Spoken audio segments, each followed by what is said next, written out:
நீ உயிரை கொடுக்குற அளவுக்கு வந்து ஒரு நடிகர் மேலே நீங்கள் பாசம் வைக்காதீங்கன்னு சொல்கிறேன். விஜய் மேலே தனிப்பட்ட முறையில் அவருக்கு அது மிகப்பெரிய ஒரு பற்று பாசம் இருக்குது. விஜய் மாதிரி இப்போ கட்சி ஆரம்பித்து காமிச்சது மாதிரி அஜித் நாளைக்கு கட்சி ஆரம்பிச்சானா அதே ஈக்குவல் ஸ்ட்ரென்த் ஒரு காமிப்பேன். இல்லை சினிமா வட்டாரம் எதிர்க்கலைன்னா ஒரு சில பேர் தான் விஜய் அட்டாக் பண்ணாங்களே தவிர எல்லா பேரும் கிடையாது. விஜய் அரசியலுக்கு வர்றது காரணமே அவங்க அப்பா எஸ்ஏசி தானேங்க. அவர் சொல்லி தானே நீ அரசியலுக்கே வந்தார் விஜய் அவங்கள. அப்போ அவரு நல்லதான் சொல்லுவார், கெடுதல் சொல்ல. ஹாய் ஹலோ வணக்கம் சினி கார்னர் நேயர்களே, welcome to the show cinema சர்ச்சைகள். நான் உங்க விஜய் தயா. இன்னைக்கான நேர்காணல்ல நம்மளோட யார் இணைஞ்சிருக்காங்க அப்படின்னா பத்திரிகையாளர் வெங்கடேஷ் அவர்கள் தான்.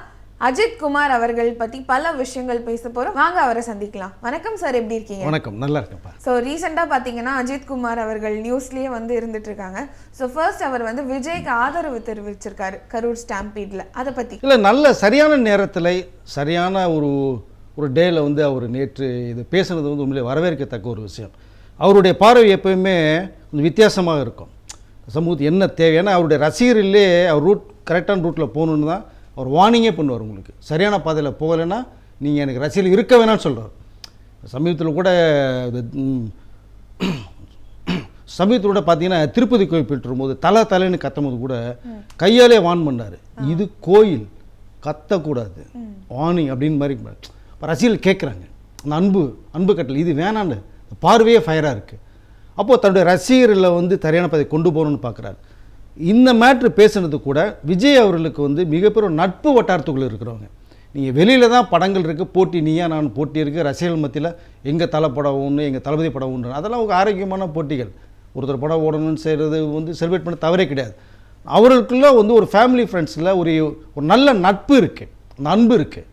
அதனுடைய விளைவாக தான் உன்னிப்பாக கவனிச்சிட்டு இருக்காரு. அரசியலில் வந்து அவர் நீங்கள் எதுலையுமே இல்லை வெளியில் இருக்காருன்னு நினச்சிட்டு இருக்கீங்க. டே பை டே வாட்ச் பண்ணிட்டு நிமிஷம் என்ன நடக்குது வாட்ச் பண்ணிட்டு இருப்பார். உங்களுக்கு அதை ஃபாரினில் இருந்தால் கூட என்ன நடக்குதுங்கிற தகவலை டெய்லி கேட்டு தெரிஞ்சுக்குவார். இந்த அரசியல் நடத்துகிற இந்த சமயத்தில் நடக்கிற இந்த விஷயங்களை உன்னிப்பாக கவனிச்சிட்டு இருக்கார். நான் கூட நிறைய சேனலில் பேசும்போது கூட அஜித்தும் விஜயும் நல்ல நண்பர்கள், ஒருத்தர் கஷ்டப்படும் போது ஆறுதல் சொல்லிக்குவாங்க. விஜய்க்கு வந்து அஜித் ஃபோன் மூலமாக ஒரு பேசப்பட்ட தகவல் எனக்கு வந்திருக்கு தெரியுது விஷயம் சொல்லுவாங்க. நேரடியாக வரும்போது மீட் பண்ணுறதாகவும் ஒரு தகவல் இருக்குங்கிறத சொன்னேன். அது நேற்று வந்து அஜித் பேசுனது இன்றைக்கி வந்து தீயாக பற்றிட்டு எரியுது. பட் அவருடைய பார்வையில் நம்மளுடைய பார்வையிலையும் வந்து நியாயமான ஒரு பார்வை. என்ன சொல்கிறார், ஒரே விஷயந்தான், இது வந்து தனி நபர் சம்மந்தப்பட்டது கிடையாது அப்படிங்கும் போது இங்கே விஜய்க்கு பேர் சொல்லலே தவிர விஜய் மேலே இந்த தவறும் இல்லைங்கிற விஷயத்தை தான் கன்வே பண்ணியிருக்கு. ஆனால் ஆளுங்கட்சியை தாக்குறாரான்னு ஒரு பக்கம் இல்லை, அவர் எந்த கட்சியுமே தாக்கலை. அங்கே நல்லா நீங்கள் பார்த்தீங்கன்னா அவர் எல்லா கட்சியிலுமே வந்து ஒரு நண்பர்கள் இருக்காங்க. அவர் எந்த கட்சியும் கிடையாது, எந்த கட்சியிலும் அகெயின்ஸ்ட் அடித்து பேச வேண்டிய அவசியம் ஒரு இல்லைன்ட்டார். மேட்டத்தை சமூகத்தில் ஒரு விஷயம் நடக்குது அப்படின்னா அது பொறுப்புள்ள ஒரு மனிதராக இருக்கார். நடிகரை தவிர சமூக அக்கறை கொண்ட ஒரு அஜித். அப்போ அந்த ஒரு கருத்துக்கு ஒரு பதில் சொல்லணும் அவர் கண்டிப்பாக. அதுதான் சொல்லியிருக்காரு. தனிநபர் இது சம்மந்தப்படலை, அவரை மட்டுமே அடிக்கிறது தவறு, இது ஒட்டுமொத்தமாக எல்லா பேருமே உணரணும், மீடியா கூட உணரணும், தப்பான செய்தியில் வந்து பரப்ப வேணாம் அப்படிங்கிற மாதிரி அவருடைய பார்வையில் சொல்கிறார். ரசிகர்களும் வந்து பாதுகாப்பாக இருக்கணும், நீ உயிரை கொடுக்குற அளவுக்கு வந்து ஒரு நடிகர் மேலே நீங்கள் பாசம் வைக்காதீங்கன்னே சொல்கிறார். படத்தை பாருங்கள், ரசிங்க. அவரும் அதுதான் சொல்கிறார். உங்களால் தான் நாங்கள் இருக்கோம், நாங்கள் பல கோடிகள் வாங்குறோன்னா அது நீங்கள் பார்க்குறதுனால தான். நாங்கள் நல்ல வசதி வாய்ப்புகளோடு இருக்கிறோம், ஃபேமிலியோடு இருக்கோம். நீங்களும் ஃபேமிலியோடு இருங்க, பொன்னாட்டி பிள்ளையோடு இருங்க, அப்பா அம்மாவோடு இருங்க. படத்தை பார்த்தீங்கன்னா அதோட மறந்துடுங்க. இது சூப்பர் ஸ்டார் ரஜினி சொன்ன ஒரு விஷயம், அதை தான் அஜித் சொல்கிறாரு. கூட்டத்தை அளவுக்கு அதிகமாக காமிச்சு நீங்களும் உயிரை விட்டுட்டு மற்றவர்களும் சிரமத்தை கொடுத்துறாதீங்கன்றாரு. அது சரிதானே அஜித் சொல்கிறது? அப்போ இது எல்லாருக்குமே சம்மந்தப்பட்ட ஒரு விஷயம். அந்த சம்பவம் நடந்தது, எல்லாரும் ஒத்துழைப்பு கொடுத்துருந்தாங்கன்னா சம்பவம் நடந்திருக்காது. அந்த கருத்து தான் அவர் சொல்லியிருக்காரு. பட் விஜய் மேலே தனிப்பட்ட முறையில் அவருக்கு அது மிகப்பெரிய ஒரு பற்று பாசம் இருக்குது. இந்த ஃபேமிலி ஃப்ரெண்ட்ஸ் இதை தவிர வந்து பேசிக்கிறாங்க. இது தவிர பார்த்தீங்கன்னா விஜய் வைஃப் சங்கீதாவும் அஜித் வைஃப் ஷாலினியும் திக்கஸ்ட் ஃப்ரெண்டு வேறு. அவங்க 2 நாளைக்கு 3 நாளைக்கு டெய்லி கூட அவங்க ஃபோனில் கனெக்ட் பண்ணி பேசிகிட்டு இருக்காங்க. ஒருத்தர் வீட்டுக்கு கூட போகிறாங்க அவங்க. அப்போ இதை நீங்கள் எப்படி பார்ப்பீங்க? ஒரு நல்ல நட்பு இருக்குது, ஃபேமிலி ஃப்ரெண்ட்ஸாக இருக்காங்க.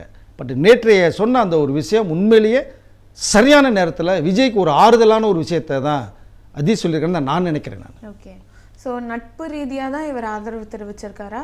கண்டிப்பாக. அந்த நட்புக்கு மீறி அவர் வந்து சக நடிகர் 2 பேரும் ஒரே டைமில் வந்து ஃபீல்டுக்கு வந்தவங்க, 90s வந்தவங்க. 2 பேருமே இன்றைக்கி மிகப்பெரிய உச்சத்தில் இருக்காங்க. 2 பேர் படமே வந்து மிகப்பெரிய பேச. இவருக்கு வந்து கொடிகள் ரசிகர்கள் இருக்காங்க, அஜித்து கொடிகள் ரசிகர்கள் இருக்காங்க. விஜய் மாதிரி இப்போ கட்சி ஆரம்பித்து காமிச்சது மாதிரி அஜித் நாளைக்கு கட்சி ஆரம்பிச்சானா அதே ஈக்குவல் ஸ்ட்ரென்த் இவர் காமிப்பார். பட் அதுக்குள்ளே போக விரும்பல அவர். நட்பின் ரீதியாக ஒரு விஷயம் சொன்னதாகவும் எடுத்துக்கலாம். ரெண்டாவது, இப்படி ஒரு விஷயம் நடந்திருக்கு, இந்த சமூகத்தில் நடந்திருக்கு, சொசைட்டியில் இப்படி இருக்குது, 40 பேர் உயிரிழந்திருக்காங்க, வருத்தப்படக்கூடிய ஒரு விஷயம். இது இனிமேல் நடக்கக்கூடாது, நம்ம தான் பாதுகாப்பாக இருக்கணும், ரசிகர்கள் ஒத்துழைக்கணும், நீ உயிரை கொடுக்குற அளவுக்கு கூட்டத்தை சேர்க்காதே, நீங்கள் வராதிங்க, எங்களை நீங்கள் பாருங்கள், பாராட்டுங்க, அந்த மாதிரி கூட்டத்தை நம்ம வந்து உருவாக்கக்கூடாதுங்கிற விஷயத்தையும் சொல்லியிருக்காரு. அப்போ இந்த விஷயத்தையும் விஜய்க்கு சொல்லியிருக்காரு, நம்ம எடுத்துக்கலாம் இல்லையா? இப்போ நல்ல விஷயத்தை டோட்டலாக மொத்தமாக நீங்கள் அந்த இதை அஜித் பேசுனதை பார்த்தீங்கன்னா சரியான இடத்துல சரியான தகவல் சொல்லியிருக்காருன்னு தான் நினைக்கிறேன். ஓகே, ஆனால் சினிமா வட்டாரமே விஜயை வந்து எதிர்க்குது, அஜித் மட்டும் சப்போர்ட் பண்ணுற ரீசன்? இல்லை, சினிமா வட்டாரம் எதிர்க்கலைன்னா ஒரு சில பேர் தான் விஜயை அட்டாக் பண்ணுறாங்களே தவிர எல்லா பேரும் கிடையாது. எல்லா பேரும் இந்த கருத்துக்கள் சொல்ல விரும்பலை. காரணம் என்னென்னா, ஒவ்வொரு நடிகர்களுமே ஒவ்வொரு கட்சி அபிமானங்களாக இருப்பாங்க. அதனால் விஜய் வந்து ஒரு நடிகர்ன்ற பத்தில் எது சொன்னாலுமே அது மற்றவர்களுக்கு வந்து விஜய்க்கு இப்படி பேசிட்டாரோ, அவரு பேசிட்டாரோ அப்படின்னு நினைக்கிறதுனால விஜயை பற்றி பேசாமல் அந்த சம்பவத்துக்கு வருத்தம் தெரிவித்தாங்க. எல்லா நடிகரும் வருத்தம் தெரிவித்தாங்க. இப்படி ஒரு சம்பவம் நடந்துடக்கூடாது, நடக்கக்கூடாது, 41 பேருடைய அந்த உயிரிழப்புக்கு ஆழ்ந்த வருத்தத்தை தெரிவித்தாங்க. அது ஜென்ரலாக சொன்ன ஒரு விஷயம். அதில் விஜய்க்கு பிடித்தவர்கள் சப்போர்ட் பண்ணாங்க, பிடிக்காதவர்கள் அடித்து பேசினாங்க. அது விஜய்க்கு அரசியல்லாம் எல்லாருமே தெரியும், இப்படிலாம் நடக்கும் தெரியும், அடித்து பேசுவாங்க, இன்னும் நிறைய பேரும் பேசுவாங்க. இதெல்லாம் தாண்டி தான் நீங்கள் வரணும். அரசியல் சாதாரண விஷயம் கிடையாது. எஸ்சிஎஸ்சி நீங்கள் பக்கத்தில் வச்சுக்கிங்கன்னா இப்படி ஒரு சம்பவமே நடந்திருக்க அளவுக்கு உங்களுக்கு வழிகாட்டுதலை கொண்டு போயிருப்பார். எஸ்சிஎஸ்சி வெளில அனுப்பிச்சிட்டிங்க, அது காரணம் அவங்களுடைய மற்ற கூட இருக்கிறவர்களுடைய காரணம் தான். இன்றைக்கி கரூர் சம்பவத்துக்கு முன்னாடி வேணால் அப்படி, பின்னாடி இப்போ எஸ்சிஎஸ்சி உள்ளே போயிருக்காரு. இப்போ அவருடைய அட்வைஸை விஜய் கேட்குறாரு. ஓகே, அரசியல் ஆலோசகராக இருங்கன்னு சொல்லிட்டு, அப்பா பிள்ளைங்கிறது வேறு விஷயம், விட்டுருங்க, அது வெளியில் தான், வீட்டுக்குள்ளே தான். வெளியில் வந்தீங்க அப்படின்னா நீங்கள் வந்து நான் தலைவர், நீங்கள் அரசியல் ஆலோசகர், அட்வைஸ்னால் எது சொல்லுங்கள் நீங்கள். இந்த 28 பேர் கமிட்டியை போட்டிருக்காரு விஜய். இனிமேல் அவருடைய பார்வையில், அவருடைய கவனத்துக்கு வந்து பார்வை நடந்து இது இது நீ பண்ணுங்கன்னா தான் பண்ண முடியும். இனிமேல் எல்லா பேருமே இந்த 28 பேர் கமிட்டியில் நிர்வகித்த வந்தவங்க தான் இறுதியான முடிவு எடுப்பாங்க. அப்புறம் விஜய்கிட்ட சொல்லுவாங்க, அப்புறம் பொருளாளர்கிட்ட சொல்லுவாங்க, பொதுச்செயலாளர்கிட்ட சொல்லுவாங்க. விஜய் பார்வைக்கு போகும், ஃபைனல் டிசிஷன் விஜய் எடுக்கிறாரு. இந்த 28 பேர் கமிட்டியில் 6 பேர் எஸ்சிஎஸ்சியோட ஆட்கள் உள்ளே இருக்காங்க. அந்த விடேஸ் கேட்குறாங்க, இவர் சொல்கிறத அவங்க போய் அங்கே சொல்லுவாங்க, அங்கே நடக்கிறது 6 பேரும் சொல்லுவாங்க. இது இனிமேல் வந்து எஸ்சிஎஸ்சியோட வழிகாட்டுதலில் விஜய் ட்ராவல் பண்ணுறாரு. ஓகே, ஸோ இப்போ புஷ்யானந்த் இருப்பாரா எஸ்சிஎஸ்சி உள்ளே வந்துட்டா? இல்லை, அது இருப்பார், அது ஒன்றும் பிரச்சனை இல்லை. இதுக்கு முன்னாடி சில வந்து ஈகோ கிளாஸ் நிறைய ஆச்சு. எஸ்சிஎஸ்சி இருந்தால் நான் இருக்க மாட்டேன் பார், அவர் இருந்தார் மாட்டார். எஸ்சிஎஸ்சி கூட நேரடியாக புஷ்யானந்தெல்லாம் நிறைய விமர்சனம் பண்ணி பேசியிருக்காரு. சமயத்தில் வீடியோ கூட நீங்கள் பார்த்தீங்கன்னா தெரியும். விஜயுடைய இதுக்கு சரியான வந்து நிர்வாகிகள் இல்லைன்னே பேசியிருக்காரு. அவர் அப்பா தானேங்க விஜய், அது விஜயோட அப்பா தானேங்க எஸ்சிஎஸ்சி. அவர் விஜய் கெட்டு போகிறதுக்கு பண்ணுவார் ஒரு விஷயம் சொல்லும்போது. விஜய் அரசியலுக்கு வர்றது காரணமே அவங்க அப்பா எஸ்சிஎஸ்சி தானேங்க. அவர் சொல்லி தானே நீ அரசியலுக்கே வந்தார் விஜய் அவர்கள். அப்போ அவர் வந்து நல்லதான் சொல்லுவார், கெடுதல் சொல்ல மாட்டார். அப்போ இந்த கரூர் சம்பவம் வந்து இது நடக்காத அளவுக்கு அதை நீங்கள் பரப்புரைக்கு போகிறீங்க, பஸ்ஸில் போகிறீங்கன்னா அதுக்கு ஒரு வழிமுறையை வந்து ஏற்பாடு பண்ணி கொடுத்துருப்பார். அரசியல் அனுபவம் அவருக்கு நிறைய இருக்குது. திராவிட முன்னேற்ற காலத்தில் கலைஞர் விட்டு நெருங்கிய நட்பு வட்டாரத்தில் இருந்தவர். ஸோ அண்ணா டிஎம்கேல ஜெயலலிதா அம்மையார்கிட்டையும் நெருக்கம் நட்பில் இருந்தவர். அப்போ 2 அரசியலுமே அவருக்கு தெரியும். விஜய் அரசியலுக்கு வந்தது காரணமே அவங்க அப்பா. அதனால் அவர் இருக்கல ஒன்று தவறு கிடையாது. இனிமேல் வந்து புஷி இருப்பார். புஷி வந்து கண்டிப்பாக பொதுச்செயலாளர் போஸ்ட்டில் தான் இருப்பாங்க. அதெல்லாம் விஜய் அதெல்லாம் வந்து யாரையுமே டிஸ்டர்ப் பண்ண மாட்டார், மாற்றம் செய்ய மாட்டார். பட் அவங்க ட்ராவல் பண்ணும்போது எஸ்சிஎஸ்சியோட அட்வைஸ் இனிமேல் கேட்டுட்டு, இப்போ எஸ்சிஎஸ்சி சொல்கிறது கூட எல்லாருமே கேட்க மாட்டாங்க. இது விஜய் கவனத்துக்கு போகும். விஜய் ஃபைனல் டிசிஷன் எடுத்து சொன்னதுக்கு அப்புறம் தான் நடக்கும் இந்த விஷயங்கள். ஓகே, அஜித்தோட விஷயத்துக்கு வருவோம். அவர் வந்து என்ன சொல்லியிருப்பாருன்னா, ஃபர்ஸ்ட் டே ஃபர்ஸ்ட் ஷோ இதை ரொம்ப க்ளோரிஃபை பண்ணாதீங்கன்னு. ஒரு நடிகனா அவரால் இதை எப்படி சொல்ல முடியுது? இல்லை, அது என்னென்னா அதன் மூலம் சில விமர்சனங்கள் நிறையா வருது. அந்த ஃபஸ்ட் டே ஃபஸ்ட்டு ஷோ பார்த்துட்டு நீங்கள் நிறைய விமர்சனங்கள் வந்து வேறு மாதிரியான விமர்சனங்கள்லாம் கொடுக்க ஆரம்பிக்கிறாங்க. பிடிச்சவர்களுக்கு பிடிச்சதுன்னு சொல்கிறாங்க, பிடிக்கலைன்னா அதை வந்து போட்டு அடிக்கணும்னு முடிவு பண்ணாங்க. இட்லி கடை அப்படி தான் போட்டு சம்மந்தம் இல்லாமல் இட்லி கடையில் போய் ஃபஸ்ட் டே ஃபஸ்ட் ஷோவில் பார்த்து விஜய் அடிக்க ஆரம்பித்தாங்க. இட்லி கடைக்கு விஜய்க்கு என்ன சம்மந்தம் இருக்குது, அஜித்துக்கு என்ன சம்மந்தம் இருக்குது? கிடையாது. அதனால் ஃபஸ்ட் டே ஃபஸ்ட் ஷோ நீங்கள் பார்க்குறீங்க, வர்றீங்க, பார்க்குறீங்கன்னா ஒரு படத்தை நல்லா இருக்குது, நல்லா இல்லை, விமர்சனம் யாரும் கொடுக்கலாம், எல்லாருக்குமே தகுதி இருக்குது. அவருடைய பார்வைக்கு நல்லா இருந்தால் நல்லா இருக்குன்னு சொல்ல போனால் இல்லைன்னா நல்லா தான் சொல்லுவாங்க. ஒருத்தர் அட்டாக் பண்ணி பேசி அந்த கலவரத்தை உண்டு பண்ணுறது மாதிரி வேணாம் அப்படிங்கிற விஷயத்த சொல்ல வர்றாரு. பட் ஆனால் அவர் சொன்னது வந்து என்னென்னா, நீங்கள் இப்படி எடுத்துக்கிங்கன்ற ஒரு விஷயத்தை நம்ம பார்க்கணுமே தவிர அவர் வேண்டாம், நீங்கள் பார்க்க வேணாம் அந்த கண்ணோட்டத்தில் அவர் கிடையாது பேச வேண்டியது. ரசிகர்கள் வந்து அவருடைய ஃபேன்ஸை பார்த்துட்டு செலிப்ரேட் பண்ணுங்கள், பிடிச்சா அப்படின்னு சொல்லி பிடிக்கலன்னு சொல்லிட்டு போங்க. ஓகே, ஸோ இப்போ அஜித் வந்து ஃபாரினில் செட்டில்டா? ஃபாரினில் செட்டில் ஆகலை, போயிட்டு வர்றாரு. துபாயில் அவருக்கு ஒரு வீடு இருக்குது. இப்போ இங்கே சென்னையில் இருப்பார், ஷூட்டிங் இந்த வச்சுன்னா ஃபேமிலியோட துபாயில் போய் செட்டில் ஆவார், திரும்பி சென்னைக்கு வருவார். இதுதான், ஃபாரினில் செட்டில் ஆகலை. அவர் எல்லா நாட்டுக்கும் சுற்றுப்பயணம் போகிறாரு, கார் ரேஸுக்கு போகிறாரு. ஸோ இங்கே தான் அவர் வீடு இங்கே தான் இருக்க, ஒய்ஃப் எல்லாமே பசங்க எல்லாமே இங்கே தான் இருக்காங்க. Okay sir. அந்த வகையில் இப்போ அவர் ரீசெண்டாக நிறைய பக்தி சுற்றுலா வந்து போயிருக்காரு. இல்லை, எல்லாருக்குமே கண்டிப்பாக கடவுள் இருக்குன்னு சொல்கிறவங்களுக்கு இருக்குது, அது ஒன்றும் மாற்றுக்கிறதுல. கமல் கூட கடவுள் நான் இல்லைன்னு சொல்லலை, இருந்தால் நல்லா இருக்குன்னு தான் சொல்லுவார் அவர், கமல்ஹாசன் கூட. அதனால் இவருடைய இந்த குலதெய்வத்துக்கு போயிட்டு வந்தாங்க. அஜித்துடைய குலதெய்வம் பாலக்காடு கேரளாவில் இருக்குது. பட் அங்கே இந்த பகுதியம்மன் கோயில் போட்டிருந்தாங்க, டாட்டூலாம் போட்டிருந்தார், ஹார்ட்டில் டாட்டூலாம் போட்டிருந்தார். பட் அது பக்தி எல்லாருக்குமே இருக்குல்லங்க, அது சில பேர் வெளிக்காட்ட மாட்டாங்க, சில பேர் வெளிக்காட்டுவாங்க. இவர் போயிட்டு வந்தார், திருப்பதிக்கு போயிட்டு வந்தார். ஏன்னா இப்போ அடுத்த படம் வந்து நெக்ஸ்ட்டு இந்த மந்த் இப்போ ஆரம்பிக்க போகுது. இப்போ அதற்கு வேண்டிய வேலையில் ஷூட்டிங் போயிட்டாங்கன்னா 4-5 மாதம் எங்கேயும் போக முடியாது. அப்புறம் திரும்பி ஃபாரின் போகிற, கார் ரேஸுக்கு போகிறாரு. அதில் இருக்க இந்த கேப்புக்கு போயிட்டு வந்தார் இப்போ. ஓகே. ஸோ அஜித்தோட டேட்டூ பற்றி டீட்டெயில் உள்ள பிடிச்சிருக்கே போட்டிருக்காரு, அவ்வளோதான் வித்தியாசம். இப்போ நிறைய பேர் பார்த்தீங்கன்னா அவங்களுடைய ஃபேன்ஸு அதில் பச்சை குத்தி இருப்பாங்க. இப்போ திரிஷாவுடைய ரசிகனை திரிஷான்னு குத்திக்கிருக்காங்க, ஜென்ஸு குத்திருக்காங்க.